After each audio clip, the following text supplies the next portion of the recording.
And we'll go now to Mr. Chase of Hawaii before we get to questions. So, Ms. Stansberry, if you'll just stand by. Mr. Chase. Thank you so much, Chair Johnson and Ranking Member Lucas and members of the committee, and mahalo for the opportunity to share my thoughts with the committee on climate change, especially as it relates to our oceans, which is, of course, a critical issue impacting my home state of Hawaii. We are, of course, severely impacting our climate through our actions. Throughout our nation this year, we've seen record temperatures, expansive droughts, massive wildfires, increased hurricanes, and more. This has, of course, tragically led to the deaths of many Americans and affected the lives and livelihoods of many more.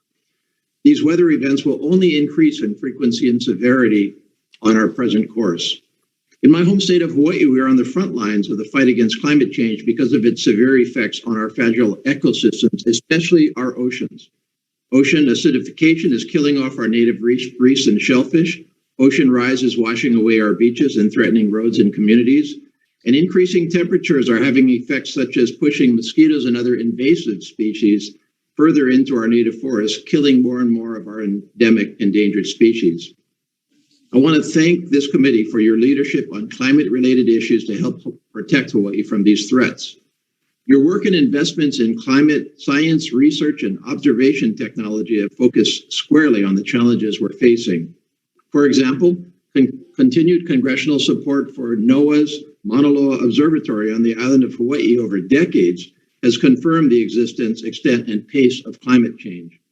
Earlier this year, Mauna Loa recorded atmospheric CO2 levels exceeding 417 parts per million, which is 50% higher than the beginning of the Industrial Revolution, and it's on an accelerating course. I speak before you today to request that this committee make sure to include our oceans in your future climate work. Perhaps this is not always top of mind to many people, but oceans cover 71% of our Earth's surface. Government scientists agree that oceans are critical in climate change since they absorb solar radiation and release heat needed to drive the atmospheric circulation. They absorb carbon dioxide from the atmosphere and store it for years to millions of years. And our ocean greatly impacts weather events from hurricanes to droughts.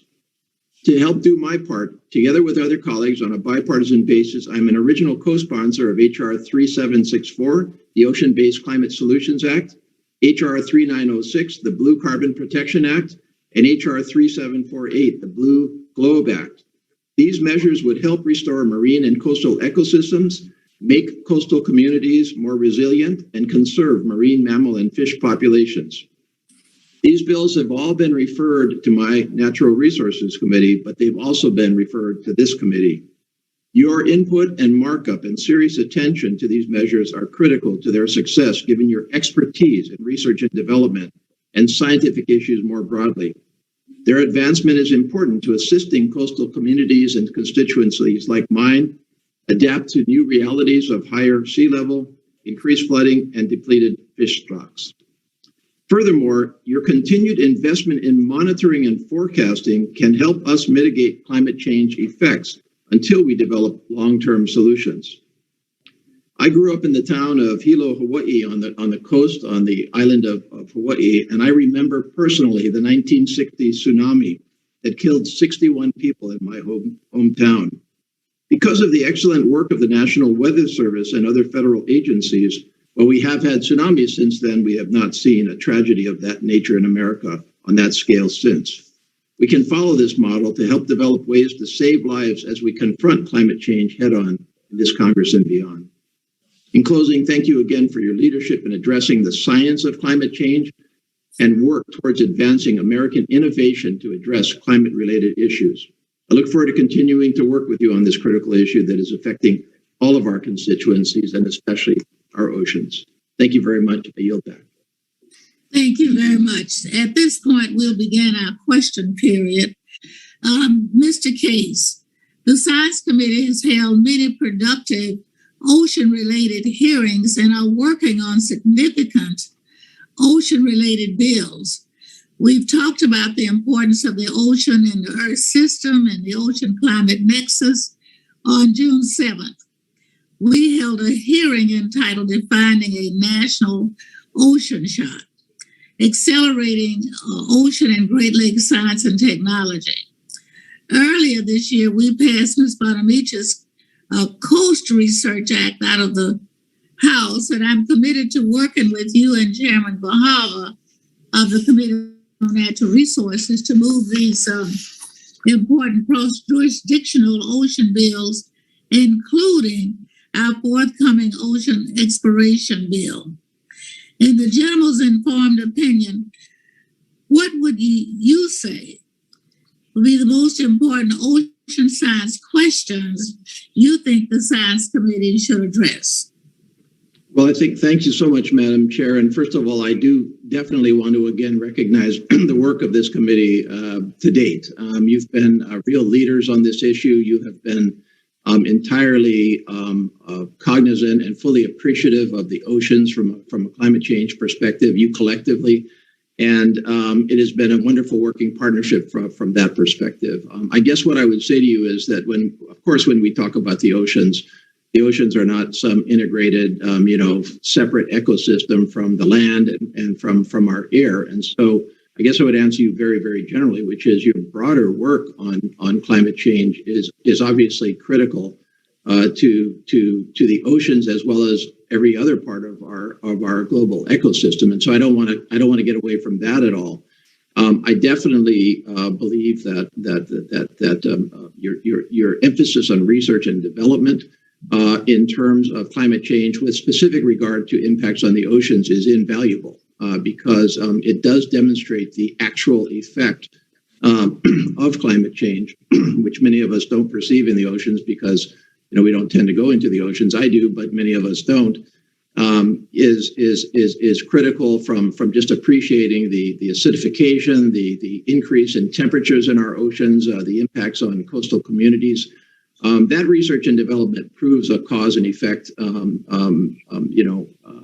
relationship that I think is critical from that perspective, together with your broader research. Thank you very much. Now I'll open the floor to anyone on the committee who has a question of our testifying colleagues. Mr. Lucas, would you like to be recognized? You're muted. Better now, Madam Chair, I hope. Thank you. Yes. Allocating me time. I'd simply say to my colleagues, I appreciate the input that both of you have offered. It's important to the committee. In particular, Congressman Case, some years ago when I was a subcommittee chairman on agriculture, you and I conducted a hearing addressing the agricultural conservation programs and the unique nature of Hawaii and the islands.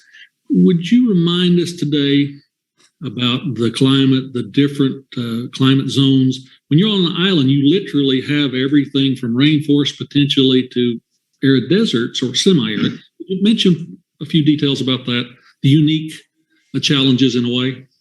Well, first of all, Congressman, it was great to host you in Hawaii in conjunction with both of our membership then on the Agriculture Committee, and I really appreciated your interest and attention to unique challenges of agriculture in tropical parts of our country, which again is not most of our country, but we certainly have our specialty agriculture. You saw that in spades, and your visit is remembered, by the way. So in Hawaii, and this is relevant to our conversation, we have all of the microclimates of the world in one place. We go from alpine to montane to deep tropical rainforest to desert and everywhere in between. And by the way, this goes out into the ocean. So we have many of the characteristics of the ocean in one place as well. We have certainly the nearshore tropical world of corals and tropical fish, but we go very quickly to deep ocean where we have impacts from climate change in our deep oceans, and this is within our EEZ. And so really, from a positive and a negative perspective, excuse me, on the positive side, you've got every impact of climate change there is out there in a very small area, which makes the research and development that we do in Hawaii really integral to our international understanding. On the negative side, we get impacted on a lot of different ways. And to your point on agriculture as one very specific area, I spoke to it a little bit earlier, but as the climate changes, as the temperature changes, those microclimates adjust to that. The agriculture adjusts to that, and the invasive species that we have adjust to that as well. I made mention of the fact that we saw mosquitoes and other pests coming deeper into native forests, where the natural flora and fauna never had to deal with mosquitoes before. And so as a result, and I think it's pretty clearly directly impacted by climate change and increased air temperatures, which are causing that, we are seeing devastation. And that is true also in our agriculture in Hawaii. So there are broad-ranging effects that you can see in a very, very small and confined area in Hawaii. I'm sure this is the case in many, many parts of our country and world, but I happen to live it, so I see it. Thank you both, and I yield back, Madam Chair. Thank you very much. Anyone else seeking time? We're hearing none. I will bring this meeting to a close, and I want to thank the members for their attendance, and this really concludes our Member Day hearing. Thank you again. Thank you very much. Madam Chair.